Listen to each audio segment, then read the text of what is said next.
অহাকালি দিনৰ 11 বজাত অসমৰ নতুন মন্ত্ৰীসভাই শপত গ্ৰহণ কৰিব।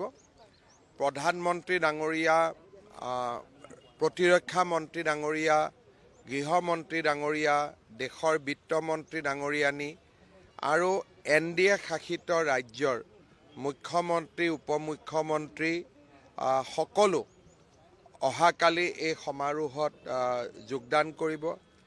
ভাৰতৰ কেইবাগৰাকীও বিশিষ্ট উদ্যোগপতিয়ে অংশগ্ৰহণ কৰিব।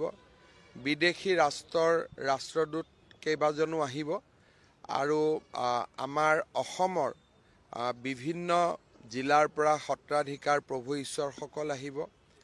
আমাৰ দলৰ কাৰ্যকৰ্তাসকল আহিব। আমাৰ সমগ্ৰ অসমতে থকা আমাৰ বুথ সমিতিসমূহৰ সভাপতিসকল আহিব।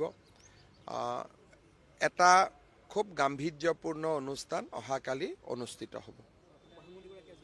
প্ৰধানমন্ত্ৰী আজি নিশা 10:30 বজাত গুৱাহাটীত আহি উপস্থিত হ'ব।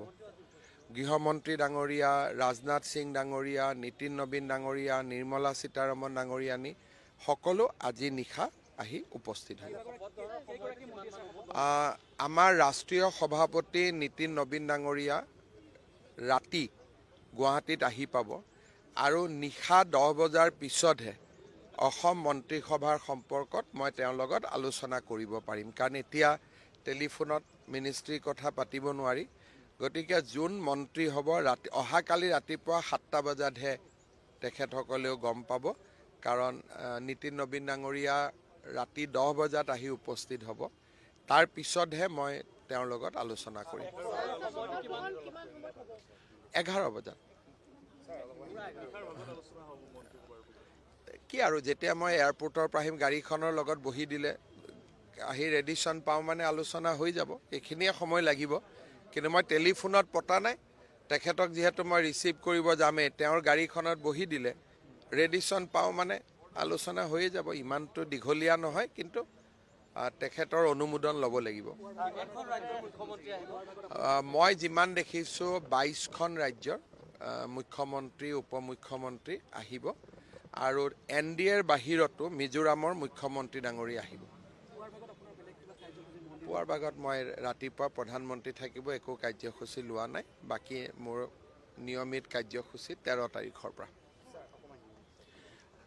কাল 11 बजे हमारे नया जो मिनिस्ट्री है शपथ लेने जा रहा है और ये समारोह में भारत की सम्मानीय प्रधानमंत्री नरेंद्र मोदी जी भी भाग लेगा।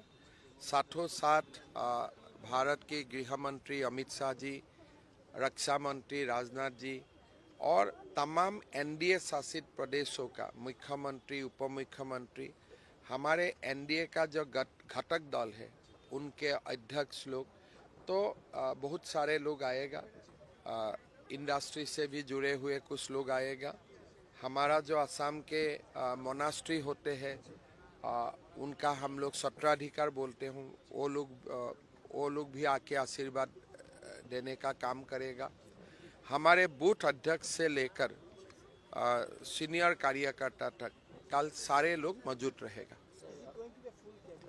That will be decided only in the night, because I have to have a discussion with my national president. He is arriving late evening in Guwahati. After his arrival in Guwahati, I will have a discussion with him. List to it is just 18 or 19 names, so koi list banana zarurat nahi, that is in my memory itself. But only thing I have to discuss with my national president, then only we can go ahead.